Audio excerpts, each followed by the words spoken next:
This school is situated in the lively Houston Heights neighborhood, a community known for its strong family connections and dedication in supporting their schools. Much of this vibrant spirit comes from the school's active and engaged PTA. I talked with the incoming PTA President Helen Lee to learn how this organization fosters growth and success for these young scholars. Talk to me about that gala. So you all have, I'm not familiar. You all have a big gala that helps to raise money for all the programming that happens here? Yeah, it's one of the pieces of the fundraising, but I think pretty much all of the public elementary schools have a similar event.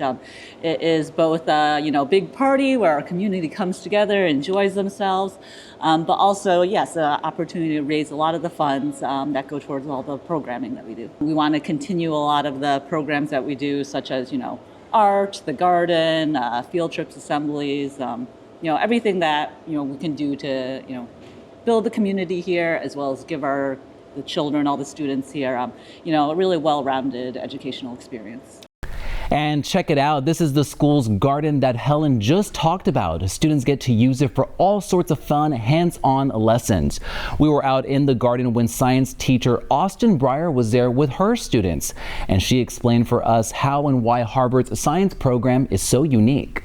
I'm the science teacher. I have kind of like a little bit rebranded it the STEAM Lab because we do science. We obviously are in the garden. We do some art that's connected to science as well.